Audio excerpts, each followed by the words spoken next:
આપણા મનમાં ભાગ્યે જ ક્યારે એવો વિચાર આવે કે અત્યંત પીડામાં રડતી એક ગાય અને બ્રહ્માંડના સૌથી મહાન મહાકાવ્ય વચ્ચે શું સંબંધ હોઈ શકે? હા, બિલકુલ. સામાન્ય રીતે જોઈએ તો એક તરફ અસહાય પ્રાણી છે અને બીજી તરફ અદ્ભુત શૌર્યની કથા છે. સાચી વાત છે. પ્રથમ નજરે આ બે ઘટનાઓ વચ્ચે કોઈ સીધો તાર દેખાતો નથી, પણ આજના આ ગહેન અધ્યયનમાં આપણે આ જ રહસ્યના મૂળ સુધી જવાના છીએ. એટલે આ કોઈ સામાન્ય ચર્ચા નથી હો. હા, અને મોટાભાગે લોકો રામાયણને માત્ર એક ઐતિહાસિક ઘટના અથવા ધાર્મિક વાર્તા તરીકે જ જોતા હોય છે. પણ જુઓ, જ્યારે આપણે શાસ્ત્રોના જુદા જુદા સ્તરો ઉખેડીએ છીએ ત્યારે સમજાય છે કે તેની અંદર એક અત્યંત ગહન વિજ્ઞાન છુપાયેલું છે. બરાબર છે. અને આ જ પ્રતીકવાદને ઉકેલવા માટે આજે આપણી પાસે સ્ત્રોતોનો એક અત્યંત રસપ્રદ સમૂહ છે. આપણે વાલ્મીકી રામાયણના બાલકાંડ પર આધારિત ઇસ્કોન ડિઝાયર ટ્રીના લખાણો લીધા છે. સાથોસાથ પ્રતીકવાદના ઊંડાણને સમજાવતો ટાઈમ્સ નાવનો લેખ પણ છે. હા, અને વેદધારાનું ભૂમિદેવી વિશેનું સૂક્ષ્મ વિશ્લેષણ તેમજ શ્રીરામ લક્ષ્મણના બ્રહ્માંડ સ્વરૂપનું વર્ણન કરતા પ્રાચીન ગ્રંથોના અંશો પણ છે. એટલે આ બધા સ્ત્રોતોને જોડીને આપણો મુખ્ય ઉદ્દેશ્ય એ સમજવાનો છે કે ભગવાન રામનો જન્મ માત્ર એક પૌરાણિક ઘટના નથી. બિલકુલ નથી. વાસ્તવમાં તે માનવ મનોવિજ્ઞાન, આપણી ચેતનાના સ્તરો અને બ્રહ્માંડના કાયદાઓનો એક સંપૂર્ણ નકશો છે. અને હું માનું છું કે આ નકશો આપણા રોજિંદા જીવન સાથે બહુ ગાઢ રીતે જોડાયેલો છે. સાચી વાત છે. તો ચાલો કથાના મૂળભૂત બિંદુથી શરૂઆત કરીએ. અયોધ્યામાં ભગવાન રામના જન્મની ભૌતિક ઘટનાની વાત આપણે થોડીવાર પછી કરીશું, પણ તે પહેલા ઉપર સ્વર્ગમાં શું હલચલ મચી છે તેના પર નજર કરીએ. હા, કારણ કે વાર્તાની શરૂઆત તો ત્યાંથી જ થાય છે ને. એક્ઝેક્ટલી. વેદધારાના લખાણ મુજબ પૃથ્વી એટલે કે ભૂમિદેવી અસુર રાજાઓના અત્યાચારથી અત્યંત ત્રસ્ત થઈ જાય છે અને તે એક ગાયનું રૂપ ધારણ કરીને બ્રહ્માજી પાસે જાય છે. અને તેની આંખોમાંથી અશ્રુ વહી રહ્યા છે. બસ આ જ મારો પ્રશ્ન હતો. હું વિચારતો હતો કે આ રડવાનું પ્રતીક જ કેમ? શું આ માત્ર એક લાગણીશીલ દ્રશ્ય ઊભું કરવા માટે લખાયું છે? જુઓ, આ બહુ વ્યાજબી પ્રશ્ન છે. સામાન્ય રીતે આપણે રડવાને માત્ર દુઃખની અભિવ્યક્તિ માનીએ છીએ. પણ વેદધારાનું વિશ્લેષણ અહીં એક બહુ જ સૂક્ષ્મ અને જૈવિક દૃષ્ટિકોણ આપે છે. અરે વાહ! જૈવિક દૃષ્ટિકોણ એટલે બાયોલોજી? હા, બિલકુલ.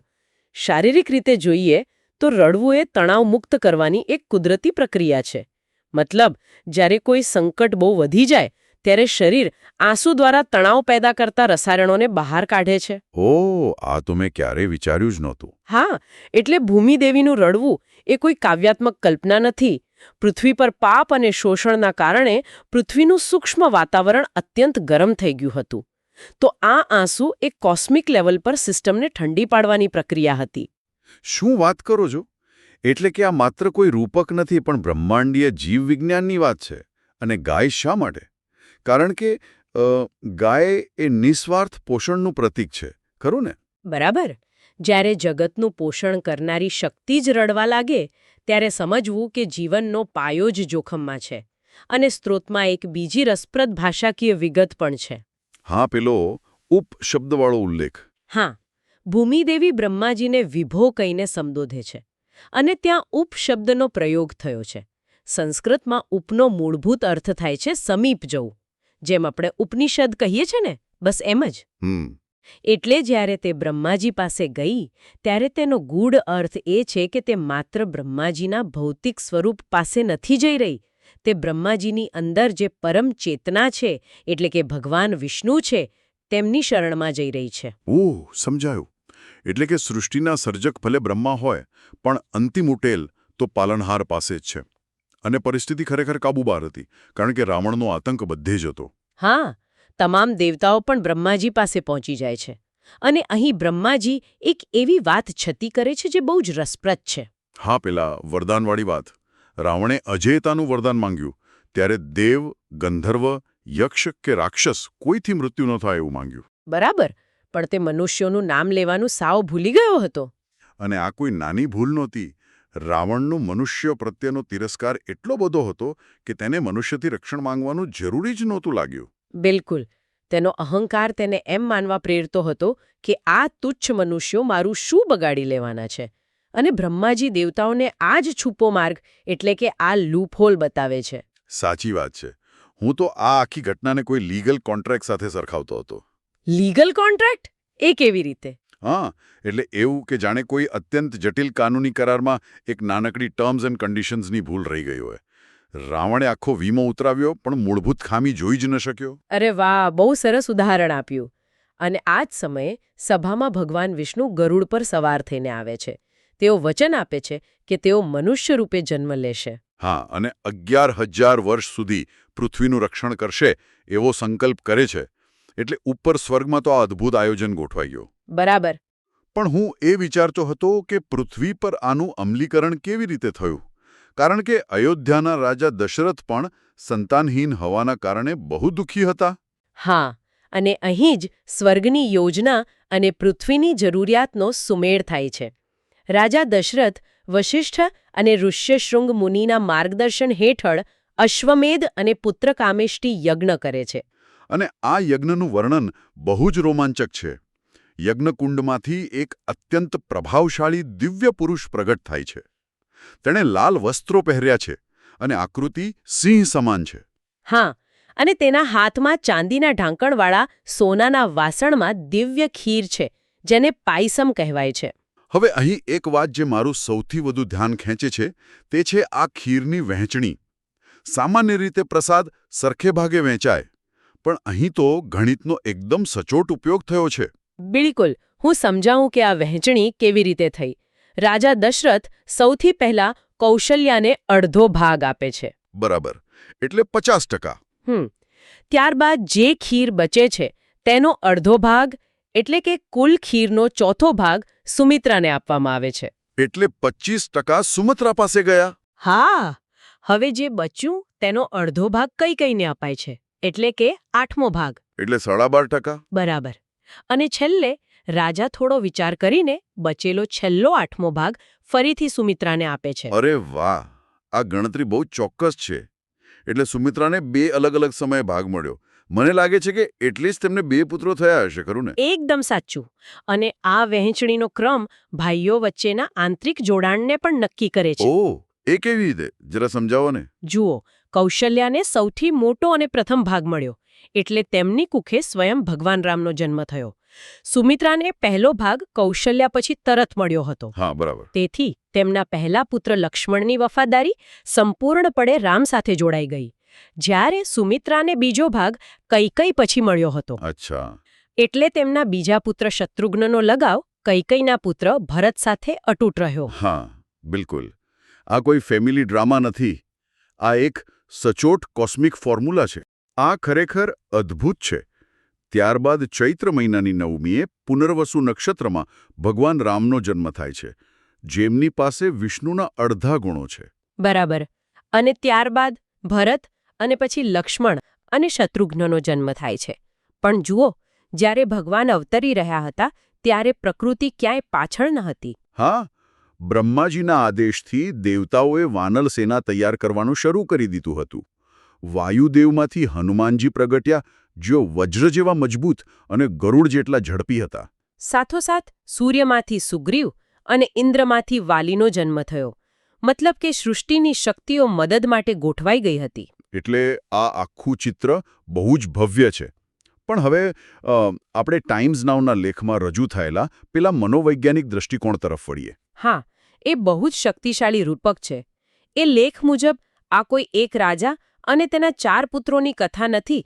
આ આપણા પોતાના શરીર અને માનવ જીવનના અંતિમ લક્ષ્યોનો નકશો છે. બરાબર. તેમાં કહ્યું છે કે રામ અને તેમના 3 ભાઈઓ વાસ્તવમાં 4 વેદ અને 4 પુરુષાર્થના પ્રતીક છે: ધર્મ, અર્થ, કામ અને મોક્ષ. બિલકુલ. અને સૌથી રસપ્રદ વાત તો રાજા દશરથના નામમાં જ છુપાયેલી છે. દશરથ એટલે શું? 10 રથ. હા, એટલે કે આપણી 5 જ્ઞાનેન્દ્રિયો અને 5 કર્મેન્દ્રિયો. ખરું ને? એક્ઝેક્ટલી. એટલે દશરથ એ આપણું શરીર છે. અને અયોધ્યાનગર શું છે? જેને જીતી ન શકાય તેવું શહેર. આ આપણું હૃદય છે. ઓહ, સમજાયું? તો શું આપણે એવું માની શકીએ કે આખું રામાયણ ખરેખર તો આપણા દરેકની અંદર જ રમાઈ રહ્યું છે? બિલકુલ. જ્યારે આ 10 ઇન્દ્રિયો એટલે કે દશરથ હૃદયરૂપી અયોધ્યા પર શુદ્ધ ભાવે રાજ કરે છે ત્યારે જ ત્યાં ધર્મનો જન્મ થાય છે અને રામ એ ધર્મ છે. તો પછી લક્ષ્મણજી શું છે? તેઓ હંમેશા રામની સાથે રહીને તેમની સેવા કરે છે. લક્ષ્મણજી અર્થ એટલે કે સમૃદ્ધિ અને સાધનનું પ્રતીક છે. અને જુઓ, લક્ષ્મણ હંમેશા રામજીના પગલે ચાલે છે. તેનો અર્થ એ છે કે સમૃદ્ધિએ હંમેશા ધર્મની પાછળ ચાલવું જોઈએ. અરે વાહ! અર્થ ક્યારેય ધર્મની આગળ ન જ જઈ શકે. અને ભરતજી? ભરતજી કામ એટલે કે ઈચ્છાઓનું પ્રતીક છે. પણ કેવી ઈચ્છા? શુદ્ધ ઈચ્છા, જે માત્ર ધર્મને પામવા માંગે છે. અને શત્રુઘ્ન એટલે મોક્ષ, જે પોતાના આંતરિક શત્રુઓનો નાશ કરે છે. આ આખું માળખું એટલું તર્કબદ્ધ છે કે આશ્ચર્ય થાય છે. હા, પણ હવે આપણે એક એવા વિષય પર જઈએ જે કદાચ સૌથી ઊંડો છે. ઉપનિષદો આ 4 ભાઈઓને બ્રહ્માંડના અસ્તિત્વ અને આપણી ઊંઘવાની પ્રક્રિયા સાથે પણ જોડે છે. ઊંઘવાની પ્રક્રિયા સાથે? હા. કેવી રીતે? જ્યારે ગુરુ વશિષ્ઠ નામકરણ કરે છે ત્યારે તેઓ ઉંમરનો ક્રમ તોડી નાખે છે. પહેલા રામ, પછી ભરત, પછી શત્રુઘ્ન અને છેલ્લે લક્ષ્મણ. હા, લક્ષ્મણ તો ભરત કરતા મોટા હતા, છતાં છેલ્લે કેમ? કારણ કે આ ઓમનાદ અને માનવ ચેતનાના 3 સ્તરો દર્શાવે છે. આ તો થોડો વધારે પડતો ગહન થઈ ગયું. ચાલો આને એકદમ સરળ ભાષામાં સમજીએ.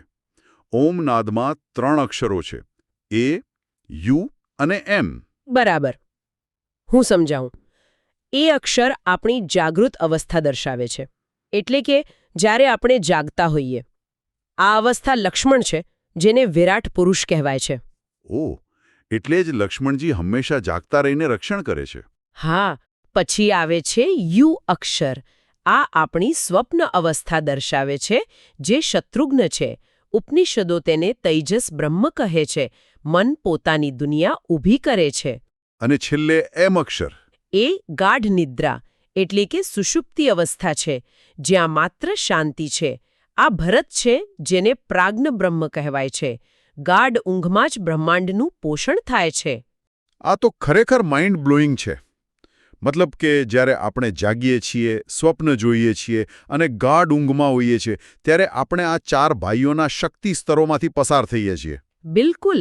પણ એક મિનિટ, આમાં રામજી ક્યાં છે? જુઓ, રામજી આ 3 અવસ્થાઓની પાર એક ચોથી અવસ્થા છે, જેને પરમ બ્રહ્મ કહેવાય છે, જે માત્ર સાક્ષી રૂપે હાજર છે. અને એટલે જ લક્ષ્મણના નામનો અર્થ થાય છે લક્ષ્મી વર્ધન. હા, જે લક્ષ્મી અને ભક્તિ વધારે છે. બરાબર. વાસ્તવમાં રામ અને લક્ષ્મણ અલગ નથી.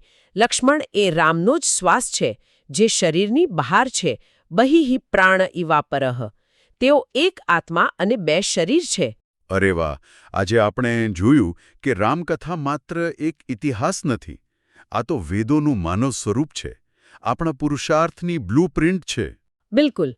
અને આ બધું સમજ્યા પછી જ્યારે પણ આપણે કોઈ નિર્ણય લઈએ ત્યારે વિચારવું રહ્યું કે આપણો દશરથ એટલે કે આપણી 10 ઇન્દ્રિયો કોના શરણે છે. સાચી વાત.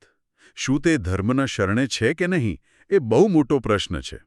અને આજના આ ગહન અધ્યયનના અંતે હું એક છેલ્લો વિચાર છોડી જવા માંગુ છું. ચોક્કસ. આપણે સાંભળ્યું કે લક્ષ્મણજી જાગૃત અવસ્થા અને વિરાટ પુરુષનું પ્રતીક છે. અને આપણે એ પણ જાણ્યું કે રામજી લક્ષ્મણ વિના ક્યારેય સૂતા ન હતા. બરાબર છે. તો જરા વિચારો, જ્યારે ધર્મરૂપી રામ વનવાસ દરમિયાન રાત્રે વિશ્રામ કરતા હતા, ત્યારે શું અર્થ અને જાગૃત અવસ્થારૂપી લક્ષ્મણ ક્યારેય એક ક્ષણ માટે પણ સૂતા હશે ખરા? ક્યારેય નહીં. બસ, આ વિચાર પર મનન કરજો અને આપણી પોતાની આંતરિક જાગૃતિ અત્યારે કેટલી સતેજ છે તે તપાસજો. આજના અધ્યયનમાં જોડાવા બદલ આભાર.